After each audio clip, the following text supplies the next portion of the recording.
Now, Minnesota didn't just wake up chaotic. This was definitely built. And tonight, I'm going to show you how rhetoric turned into raids, step by step. And it's clear, look, I don't think any governor in history has had to fight a war against the federal government every single day. Well, I said this yesterday. We've never been at war with our federal government. And it's clear, look. Oh, wow. Timwall says on camera, Minnesota is at war with the federal government. Now, you heard him yourself. It wasn't a metaphor. That's not just frustration, right? That's the governor choosing a word war for sure, publicly against the federal government. And words like that don't float.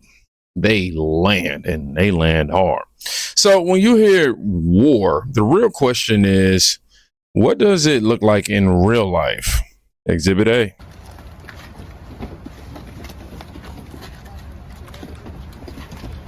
These are federal agents conducting coordinated DHS, FBI, and IRS raids.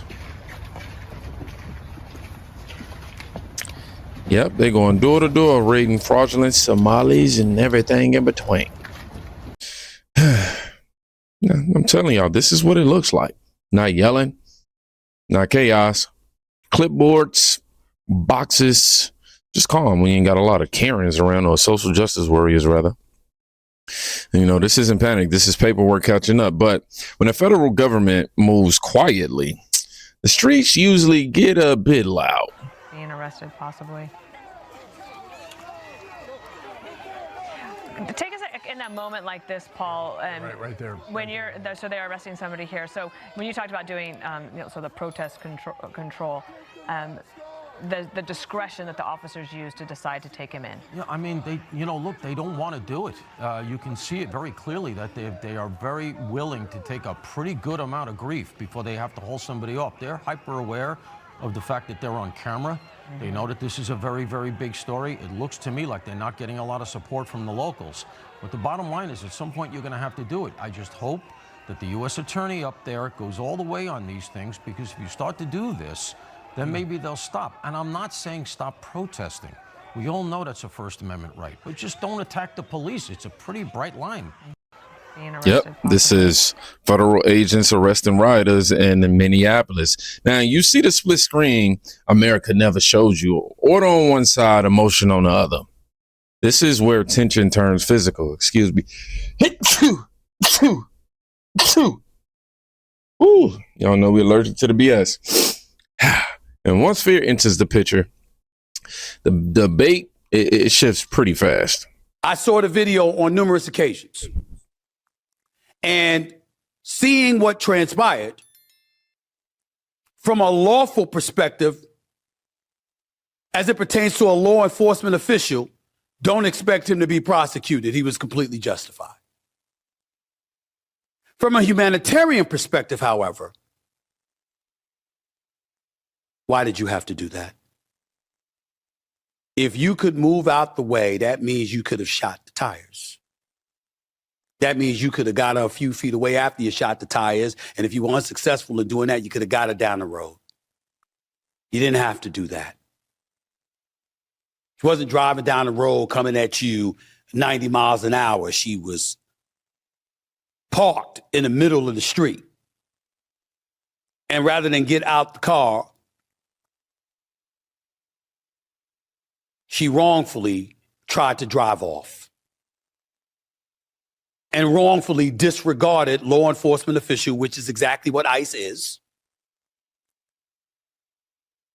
And as a result, lost her life because of it. I'm here to tell you that at some point in time, you got to ask yourself, what damn country do you want to live in? At some point in time, we're going to have to ask ourselves that question. And I think the time is sooner than later. Because again, from a legal perspective, don't expect this ICE officer to be prosecuted. I'm telling you right now. She was in the car, Renee Nicole Good, 37 years of age, protesting, blocking off the streets. ICE wanted her to move. An officer got in front of the car. Another officer got to the side of the car, and then she tried to take off. And in their eyes, the Kristi Noems of the world for the Department of Homeland Security, and other folks on the right are saying, yo, They consider it an act of domestic terrorism because she tried to run over an ICE officer. It's not going to be prosecuted. My point is, let's not focus on that for a second, okay? She was wrong to drive off. She should not have done that. Should have got out of her car to prove that she was not going to be any harm, or she should have asked the officer, I'm pulling over, could you move out the way, please? Instead of trying to disregard him totally to the point where you're going to take off and potentially hit him, and he moves out the way and draws his gun and shoots through the front windshield and took her out. But it wasn't necessary. You could have arrested her. You could have spared the woman's life. You didn't have to kill her.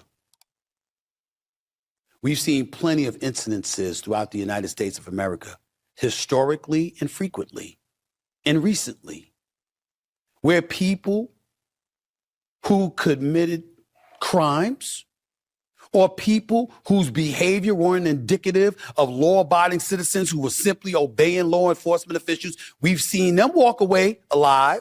We've seen them walk away cuffed, but they walked away alive. So even though the law, from a literal perspective, might be on his side, the reality is that your humanity comes into question because you didn't have to kill her. She didn't have to die. Stephen A. Smith says the shooting was legally justified, but he questions it morally. You know, this is probably one of the most honest takes you're going to hear all night. Legally justified, he says, but emotionally uncomfortable. And this is where the grown-ups enter the conversations, you know, and not the slogans. But some people don't want complexity. They definitely want a villain. What we saw today was a criminal murder a woman and shot her in the head while she was trying to escape and flee for her life. And I think what we saw today was a manifestation of every American's worst nightmare, which is their government turning into a tyranny. Do you believe he should be arrested, the officer involved? I think what we saw was a murder today, and I think that we need, of course. You said that she was fleeing for her life. Do you know that she was fleeing? I think we saw this vehicle, and listen, part of a due process is to allow an investigation of what transpired and what occurred. I think what we saw was a woman trying to reverse her vehicle and leave a scene. Words matter, y'all.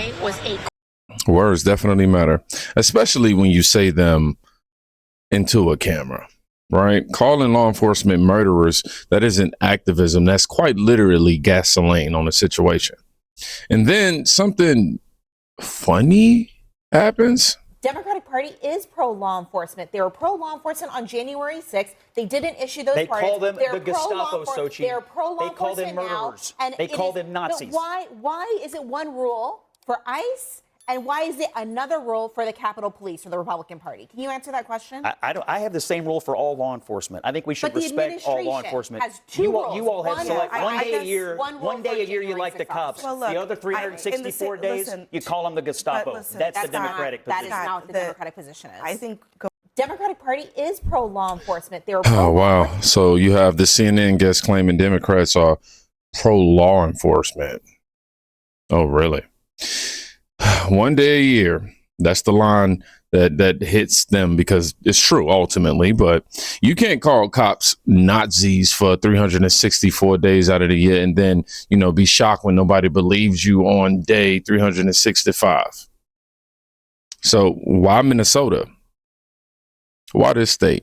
Do you have any doubt that Governor Tim Walz knew about this fraud as it was occurring? He absolutely knew that it was occurring.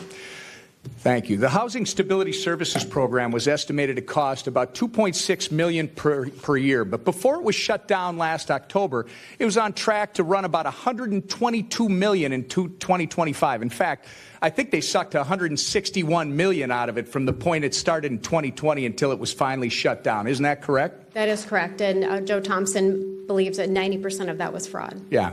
The Quality Leering Center, as uncovered by Nick Shirley, received almost $10 million in funding. Is that accurate? I believe it is. There are more than 80 autism centers in Minnesota under investigation. Is that true? I believe it is, yes. It's clear that someone is criminally complicit. You can't just let this amount of money get out of your administration over a period of 7 years without knowing. There was a hearing in the state regarding the fraudulent housing stabilization program, but before that hearing, Governor Walz fired the official who was slated to testify so that they could not testify and expose what was happening under Governor Walz's watch. Has Governor Walz or Attorney General Ellison fired anyone else to your knowledge, Representative? Not to my knowledge, and that was Eric Rumdahl, and his administration believes that he was not fired, but I say he was fired because it was too convenient. Right. Representative Hudson, is it true that 90% of the individuals charged, regardless of what your colleague on the panel just said with his facts and figures, 90% of the individuals charged or indicted with the $250 million Feeding Our Future COVID fraud are of Somali descent? I believe that to be correct. Are you aware that in a 2021 video, Mr. Ellison promised that he would obstruct his own agencies in their investigation of Somali fraud? I am very much aware of that. It's no wonder that criminals in the Somali community felt they were free to steal taxpayer dollars. I'm going to ask you the same question I asked Marion. Do you have any doubt that Tim Walz knew about this fraud as it was occurring? None whatsoever. Walz and Ellison were protecting fraudsters instead of... Minnesota fraud jumps from 2.6 million to over 161 million. I guess now it makes sense. When money like that explodes, you know, people get nervous, especially when taxpayers start asking the right questions. And here's where things get even more uncomfortable. Representative Robbins, do you have any examples of how the Walz administration blocked investigators from moving forward with high priority fraud investigations? Yes, we do, Mr. Chairman. I've met with whistleblowers and gotten documents from them about how after the original CCAP whistleblower report came out in March and April of 2019, subsequent to that, there was an Office of Inspector General within DHS that had investigative authority to do surveillance, warrants, and seize electronics, and they were shut down. They were told they could no longer do criminal investigations. They were told they could no longer meet with the Bureau of Criminal Apprehension agents that were assigned to them without supervisor's approval.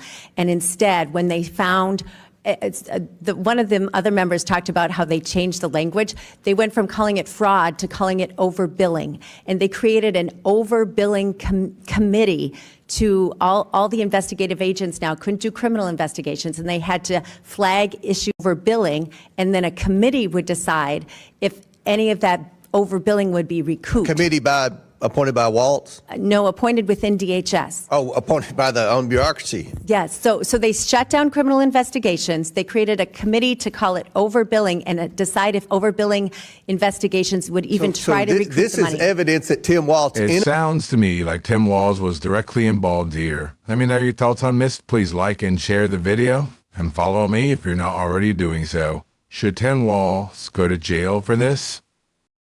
Definitely. The Walz administration blocked fraud investigations. Huh? Oh, wow. Investigation shut down. Fraud gets renamed overbilling. Y'all heard that? Committees instead of prosecutions. That's not oversight, y'all. That's insulation. But, you know, the receipts, they definitely do not lie. Legitimately not here. What's shocking to me is that this is the third office that's listed for the Somalian Education Resource Center. They got $14 million just this year. There's nothing in there. And it looks empty from what the guys are telling me. But where did the $14 million go? And who else is involved with this resource center? This is taxpayer funding. We deserve answers. Looks like an empty office, almost. So $14 million in a building that smells like weed and is filled with other healthcare services, when I don't know how the Educational Resource Center is based on 20% off doctor's care. Where there's smoke, there's fire. This doesn't make sense. I just think it's important to ask questions and get transparency. We would love those questions. We have a right to with $14 million in taxpayer money. 100%. You know, 1 second, I want to talk about this because this has been my key investigation. Definitely. We're going to pause right here because the next guy who speaks is a clip that we already reviewed the last time we was on this subject, but empty NGA offices, NGO, I don't know why I call it NGA offices, tied to 42 million in funding. So basically empty buildings and millions gone. This isn't theory anymore, y'all. This is a literal visual. And when accountability shows up late, look, it's going to show up loud. I'm allowed to use the Insurrection Act. In fact, that was on Stephanopoulos today, his Sloppodopoulos show. They asked sloppy Chris Christie about the Insurrection Act. He said, well, if you're talking about the Insurrection Act, he's got the absolute right to use that. And he said a couple of things. He said 50% of the presidents that served in office have used the Insurrection Act. And the Insurrection Act, according to all of them, said it can't even be challenged. I don't have to go there yet because I'm winning on appeal. You know, you're right. We're losing with radical left judges, generally, radical left judges, and we're winning on appeal. I'm allowed to use the Insurrection Act. In fact, that was on Stephanopoulos today, his Sloppodopoulos show. They asked sloppy Chris Christie about the Insurrection Act. He said, well, if you're talking about the Insurrection Act, he's got the absolute right to use that. And he said a couple of things. He said 50% of the presidents that served in office have used the Insurrection Act.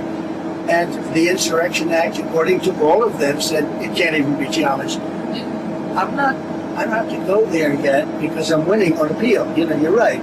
We're losing with radical left judges, generally, radical left judges, and we're winning on appeal. I'm allowed to use the Insurrection Act. In fact, that... Well, it looks like federal authorities are going to have to step in because state leadership, it sucks and they can't control the narrative anymore. Now, here's the takeaway. This didn't start with a shooting, right? This didn't start with protests. It started with rhetoric. You know what I mean? And it was covered by silence and protected by money on top of all that.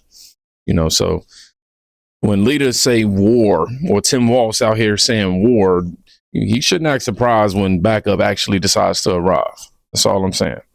What I always say, this isn't left versus right anymore. This is order versus chaos. And if you made it all the way through this video, I want you to write receipts in the comment section, not for the algorithm, just for your boy. You know what I mean? That way I know who actually paying attention. Y'all be safe. Go check on a friend today. You can quite literally be saving their life.